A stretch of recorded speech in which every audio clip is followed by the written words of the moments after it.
ভাই বিবেক, দেখ তো আমাদের ভিডিওস কতজন লোক দেখেছে। আরে বাপরে, যদি এইভাবে চলতে থাকে তাহলে আমরা খুব তাড়াতাড়ি ফেমাস হয়ে যাব। আমার তো মনে হয় আরো ভালো ভিডিওস বানানো উচিত, আর আরো ভয়ের। অন্য কয়েকটা লোকেশন চাই যেটা কেউ কখনো দেখেনি আগে। যদি এই কথাই হয় তাহলে চল পুরনো কেল্লায়। একদম ইউনিক জায়গা ওটা, আজ পর্যন্ত কেউ এক্সপ্লোর করেনি। তুই পাগল নাকি? সবাই বলে যে ওখানে ভূতের বাস। ভূত টুত কিছু হয় না রে ভাই। আর যদি আমাদের ফেমাস হতেই হয় তাহলে এরকম অ্যাডভেঞ্চারাস ভিডিও তো ঢালতেই হবে। ভেবে নে, ভয়ের আগে জিত হয় আমার বন্ধু। এই দেখ ভাই, এই ভিডিওটা পুরনো একটা কিল্লার, এতে মিলিয়ন ভিউজ এসেছে। সমর যে ভিডিওটা দেখালো তাতে নির্জনতার আওয়াজ ছিল ভয়াবহ, এমন যেন পুরনো কেল্লায় হাওয়া পর্যন্ত লোকেদের আত্মাকে কাঁপিয়ে তুলত। ঠিক বলেছি না? যদি আমরা রাতের ভিডিও ছাড়ি তাহলে এক রাতের মধ্যে ফেমাস হয়ে যাব, তারপর টাকার টাকা হবে। চল ঠিক আছে, যাওয়া যাক। পুরনো কেল্লার ব্যাপারে অনেক ভয়ের গল্প ছিল, কিন্তু সমর আর বিবেকের মনে হচ্ছিল যে এই সব মিথ্যে, মন গড়া সব কাহিনী। অটো! কোথায় যেতে চাও ভাই? পুরনো কেল্লায়। সন্ধে হয়ে গেছে, এই সময়টা ঠিক নয় পুরনো কেল্লায় যাওয়ার জন্য। ভাই, প্রত্যেক দিন কারো না কারো মৃতদেহ পাওয়া যায় ওখানে, আর শুনেছি কোনো এক আত্মা রয়েছে যারা লোকেদেরকে তিলে তিলে কষ্ট দিয়ে মেরে দেয়। ব্যাস ব্যাস, না যাওয়ার হলে যেতে হবে না, কিন্তু ভয় দেখাইও না। তুমি নিজের চোখে কি কিছু দেখেছো? না, শুধু শুনেছি। একদম, সবাই শুধু শুনেছে, কেউ কিচ্ছু দেখেনি। তুমি যদি পুরনো কেল্লায় না যাও তাহলে অন্য কেউ যাবে। ওখানে কেউ যাওয়ার জন্য তৈরি হবে না। যদি বেশি টাকা দেওয়া হয় তাহলে তুমিও যাবে। ভেবে নাও, যদি অন্য কেউ যায় তাহলে গতিটা তোমারই হবে। ঠিক আছে ঠিক আছে, বসে পড়ো। সব শেষে সমর আর বিবেক অটোওয়ালাকে পুরনো কেল্লায় যাওয়ার জন্য মানিয়ে ছাড়ল। এদের মধ্যে কেউই জানে না যে এদের সঙ্গে এরপরে কি হতে চলেছে। কেল্লায় সত্যি কি কোনো ভূত রয়েছে ভাই? আমি তো বেশি কিছু জানি না, কিন্তু শুনেছি একটা ছেলে আর একটা মেয়ে একটা পুরনো কেল্লায় গেছিল। মেয়েটা বিয়ের আগেই গর্ভবতী হয়ে গেছিল। এই রহস্য সবার সামনে চলে আসার কারণে ছেলেটা মেয়েটাকে কষ্ট যন্ত্রণা দিয়ে ওই কেল্লাকে করে দিয়েছিল। দারুণ গল্প মাইরি। আমাকে ভয় লাগছে, আর তোর হাসি পাচ্ছে। তুই কি পাগল নাকি? আমি তো এটাও রেকর্ড করে নিয়েছি, বিলটা পেয়ে যাব বন্ধু। আর বোকা, ভয় পাওয়া বন্ধ কর। যদি ওই ছেলেটার ওই কথাটা লুকিয়ে রাখার হতো তাহলে এখন সবাই এভাবে জেনে যেত নাকি? সব কিছু মন গড়া গল্প ভাই। তুমি ভুল বলছো ভাই। ওই মেয়েটার মরার কিছুদিন পরে ওই ছেলেটা পাগল হয়ে গেছিল, আর ওর নির্দয়তার সাথে মরে যেতে হয়েছিল। এটা শুনে বিবেক চুপ হয়ে রয়ে গেল। ওর ভয় লাগছিল। ভাই, আমরা এখানে পৌঁছে তো গেছি, আমাদের বেশ কিছুক্ষণেরই কাজ আছে। ভিডিও বানিয়ে ফেরত চলে যাব। ঠিক আছে, তোমরা এখানে নেমে পড়ো। আমি কেল্লার ভেতরে যাব না, এখানেই তোমাদের অপেক্ষা করব। অটোওয়ালা ফেরত যাওয়ার টাকা পেয়ে যাবে, এটা ভেবে সে ওখানে থেমে গেল। সমর আর বিবেক কেল্লার ভেতরে চলে যায়। কেল্লা একেবারে শান্ত ছিল, যেন একদম নির্জনতার থেকেও স্তব্ধ ছিল। ওয়াও, কি দারুণ কেল্লা! চলে আয়, ভিডিও বানাবো। দাঁড়িয়ে দাঁড়িয়ে শুধু দেখতে থাকবি নাকি ভেতরেও যাবি? সমর ভিডিও শুট করছে, চারিদিকে অন্ধকারই অন্ধকার। আর হঠাৎ ও একটা চমকানো লাল চোখ দেখতে পেল। চিৎকার শুনে যখন বিবেক পেছনে ঘুরে তাকায়, তখন সেও সেই একই লাল চোখ দেখতে পেল। নিজের প্রাণ বাঁচানোর জন্য পালাতে লাগলো, কিন্তু যখন ওরা গেটের সামনে এলো তখন গেট বন্ধ ছিল। আরে ভাই, বাঁচাও, বাঁচাও আমাদের! অটোওয়ালা আমি বলেছিলাম ভেতরে যেও না। আরে ভাই, ওসব ছাড়ো, আমাদের সাহায্য করো আগে। অটো ড্রাইভার সমর দুজন মিলে গেট খোলার জন্য চেষ্টা করতে লাগলো। এই গেটটা ওরা খুলতেই পারল না। তখনই হঠাৎ কারো পায়ের আওয়াজ শুনতে পাওয়া গেল। সমরকে টানতে টানতে কেল্লার ভেতরে নিয়ে চলে যায়। বাঁচাও আমাকে, বাঁচাও! এটা দেখে বিবেক আর অটো ড্রাইভার হতভম্ব হয়ে রয়ে গেল। ওরা সবাই কিছুক্ষণের জন্য জড়ো হয়ে গেছিল। সমরের চিৎকার ওদের কানে গর্জন করছিল। দাদা, আমাকে বাঁচিয়ে নাও, আমি তোমাকে অনেক টাকা দেব, আমাকে বাঁচিয়ে নাও, প্লিজ প্লিজ বাঁচিয়ে নাও দাদা। টাকার থেকে বেশি আমার জন্য আমার জীবন ছিল, চলে যাচ্ছি। দাদা প্লিজ বাঁচিয়ে নাও দাদা, বাঁচিয়ে নাও দাদা। অটো ড্রাইভার অটোতে বসবি বসবি করছিল। গেটটা খুলে গেল। অটো পেছনে পড়ে গেটের দিকে তাকাতে ওখানে ছিল না। আরে কোথায় গেল? কোথাও একেও এই আত্মাটা মেরে দিল না তো? হে ভগবান! অটো ড্রাইভার তার অটোর দিকে এগোল এবং দেখল যে বিবেক ড্রাইভিং সিটে বসে আছে। তুই এখানে কিভাবে? বিবেক কিছুই বলল না, শুধু অটো ড্রাইভারের দিকে একভাবে তাকিয়ে রইল। চল ছাড়, যাই এখান থেকে যত তাড়াতাড়ি সম্ভব পালিয়ে যায়। পেছনে বসে পড়, তাড়াতাড়ি কর। বিবেক ওর একটা কথা শুনল না, আর যখন অটো ড্রাইভার বিবেকের কাছে এলো তখন বিবেক ওর হাতটা মুড়তে শুরু করল। আরে আরে, এটা তুই কি করছিস? বিবেক করছে না, এটা আমি করছি।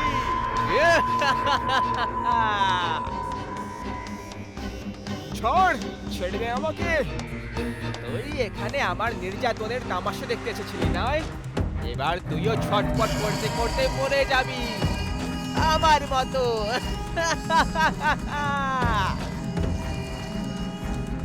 আরে না, আমাকে যেতে দাও, যেতে দাও আমাকে।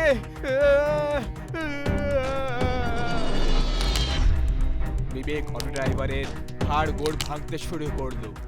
ওর পুরো শরীর থেকে কড়মড় আওয়াজ আসতে লাগলো, আর প্রত্যেকটা হাড়ের আওয়াজের সঙ্গে ওর চিৎকার গর্জন করতে লাগলো।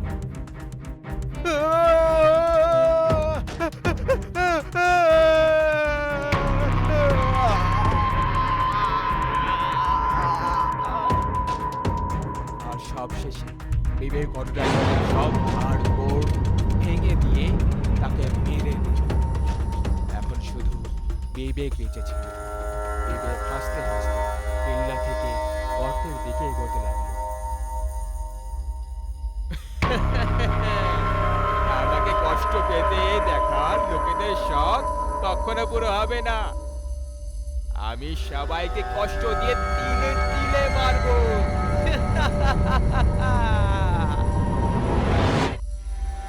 বিবেকের ভেতরের আত্মাটা বিবেকের শরীরকে উঁচু থেকে নিচে ফেলে দিল। বিবেক পাহাড়ে পাথরে ধাক্কা খেতে খেতে নিচে পড়ে গেল, আর ও নিজের শেষ নিঃশ্বাস নিল। বিবেকের মরে যাওয়ার পরে রক্ত মাখা দুটো পায়ে গর্ত থেকে কেল্লার দিকে এগিয়ে গেল। নির্যাতিত আত্মা আবার কেল্লায় ফিরে চলে গেল। মেঘা অনেকদিন পর তার বান্ধবীদের সঙ্গে দেখা করার জন্য গ্রামে যাচ্ছিল। ও ট্রেন অনেক রাতে গ্রামের স্টেশনে পৌঁছল। ওই ট্রেন থেকে নামলো আর আশেপাশে রিক্সা বা ট্যাক্সি খুঁজতে লাগলো। স্টেশন একেবারে নির্জন ছিল। মেঘা দূর দূর পর্যন্ত কোনো মানুষজনকে দেখতে পাচ্ছিল না। ও একটু অস্থির হয়ে পড়ল। অনেক খোঁজার পর ও একটা রিক্সা দেখতে পেল, যার ভেতরে তার ড্রাইভার ঘুমোচ্ছিল। মেঘা ওই রিক্সাওয়ালার কাছে গেল। শুনুন দাদা, "উম, কি হয়েছে?" আহ, আসলে আমি গ্রামে যাব। ড্রাইভার চোখ খুলে মেঘার দিকে তাকালো আর হঠাৎ করে ভয় পেয়ে চিৎকার করতে লাগলো, ডাইনি, ডাইনি, ডাইনি, ডাইনি, আমাকে যেতে দাও, আমি কিছু করিনি। চিৎকার করতে করতে মেঘার থেকে দূরে যেতে লাগলো। এ আপনি কি বলছেন? আপনি ভয় পাবেন না, আমি কোনো ডাইনি নই। আহ, দাঁড়ান। আহ, আহ, ড্রাইভার শান্ত হয়ে আস্তে আস্তে মেঘার কাছে আসতে লাগলো। আপনি ডাইনি নয় তাহলে কে আপনি? আমি শহর থেকে এসেছি। এই গ্রামে আমার বান্ধবী থাকে। আপনি কি আমায় গ্রাম অবধি ছেড়ে দিতে পারবেন? যদি আমি আপনাকে গ্রাম অবধি ছাড়তে যাই তাহলে ওই ডাইনি আমাকে ছাড়বে না। ডাইনি? কে ডাইনি? লাল শাড়ি পরে থাকা ডাইনি। আপনি চিন্তা করবেন না, আমি আপনার সাথে আছি। চলুন আপনি। আপনি সাথে আছেন সেই জন্যই তো ভয় লাগছে। আপনি লাল রং পরে রয়েছেন, যেটা ডাইনির মোটেই পছন্দ নয়। গ্রামে যদি কেউ লাল রঙের কাপড় পরে বেরোয় তাহলে ডাইনি তার শরীরকে দুই টুকরোতে ভাগ করে মাটির নিচে পুঁতে দেয়। এইসব শুনে মেঘা একটু ভয় পেয়ে গেল, কিন্তু তারপর নিজেকে সামলেও বলল, দেখুন, কথাটা বুঝুন। এত রাতে আমি হেঁটে যেতে পারবো না। আর এখানে অন্য রিক্সাও নেই। দরকার হলে বেশি টাকা নিয়ে নিন, কিন্তু প্লিজ এখান থেকে চলুন। ঠিক আছে, কিন্তু আমি আপনাকে গ্রামের বাইরে একটা মন্দির আছে সেখানেই ছাড়বো, তারপর আপনাকে একা যেতে হবে। ঠিক আছে, চলুন। মেঘা কোনো রকমে মেনে নিল আর দুজন গ্রামের দিকে এগিয়ে চলল। কিছুক্ষণের মধ্যেই ওরা মন্দিরের কাছে পৌঁছলো।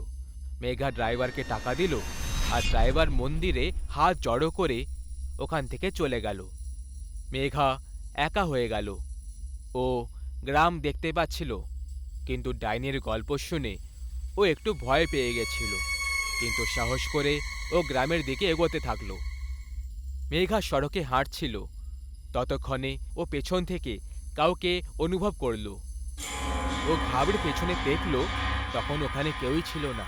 ওর চোখ মাটির দিকে পড়ল আর ভয়ের চোটে গা দিয়ে ঘাম ঝরতে শুরু হলো। মাটিতে লাল রক্তে পায়ের চিহ্ন ছিল, যেটা ওর পেছনে পেছনে আসছিল। মেঘা নিজের পা তুলে দেখলো, তখন পা দুটো একদম পরিষ্কার ছিল। মেঘা ভয় পেয়ে উল্টো পায়ে হাঁটতে শুরু করে দিল, কিন্তু সেই পায়ের চিহ্ন ওর কিছু করতে থাকলো। মেঘা থেমে গেল। ওই চিহ্ন চলতে চলতে ওর পাশে এসে থেমে যায়। মেঘা ওখান থেকে যাওয়ার জন্য ঘুরলো, আর যখনই ঘুরে দেখলো ওর কাঁধের ওপর একটা রক্তে লথপথ হাত পড়ে যায়। মেঘা এত বেশি ভয় পেয়ে গেল যে ও চিৎকার করতে করতে গ্রামের দিকে পালাতে লাগলো। মেঘা চিৎকার করতে করতে গ্রামের দিকে পৌঁছলো। আমায় বাঁচাও! ওই ডাইনি আমায় মেরে ফেলবে! আমায় বাঁচাও! অনেকজন লোক তাদের ঘর থেকে বাইরে চলে আসে। মেঘার বান্ধবীরাও বাইরে চলে এলো। মেঘা ওর বান্ধবীকে তার ঘরের বাইরে আসতে দেখলো আর পুরো জোর লাগিয়ে ও ঘরের ভেতরে দৌড়লো। ওর বান্ধবীও ওর পেছনে দৌড়ে ঘরের ভেতরে চলে গেল। তুই লাল রং পরে কেন এসেছিস গ্রামে? ভুলটা আমারই ছিল, তোকে এখানে ডাকাই উচিত হয়নি। একটা কাজ কর, তুই পালিয়ে যা গ্রাম থেকে, না হলে এই ডাইনি তোকে ছাড়বে না। আমার স্বামীর মতো তোকেও মেরে ফেলবে।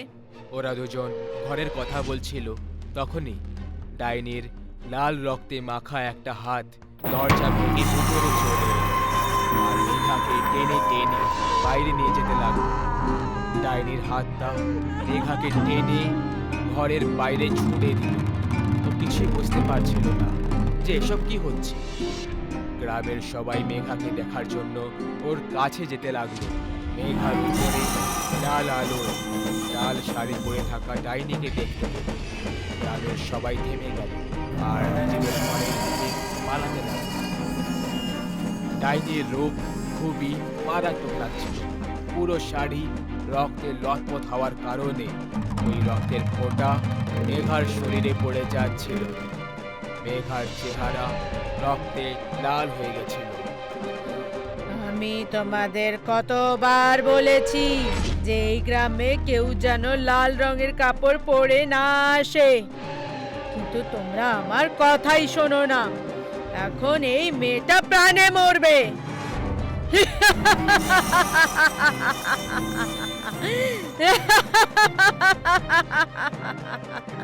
এইটুকু বলে ওই ডাইনি ভয়ঙ্কর হাসি হাসতে লাগলো।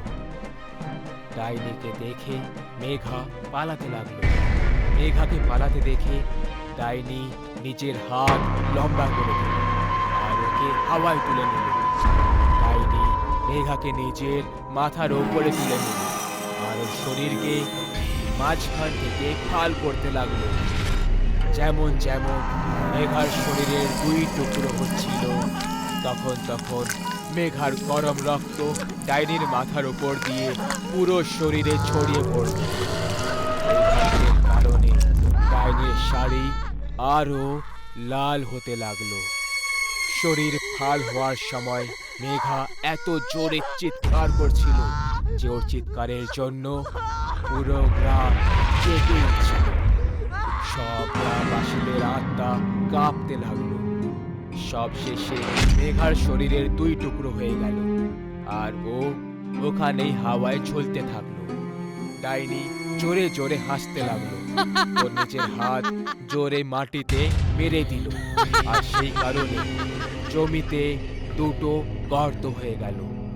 ডাইনি নিজের দুটো হাতে দুটো টুকরো নিয়ে আর দুটো গর্তের মধ্যে একটা একটা করে ছুঁড়ে দিল। যখনই টুকরো গর্তে পড়লো ওর ওপর এমনি এমনি মাটি পড়তে থাকলো আর দেখতেই দেখতে গর্ত ভরে গেল। মাটি যেমন ছিল তেমনই হয়ে গেল। ডাইনির ভেতর থেকে লাল আলো বেরোতে লাগলো আর ওই আলোতে ও উধাও হয়ে গেল। ডাইনির যাওয়ার পরে মেঘার বান্ধবী ওই গর্ত থাকা জায়গায় এলো আর কাঁদতে লাগলো। ধীরে ধীরে সব গ্রামবাসীরা জমা হতে লাগলো।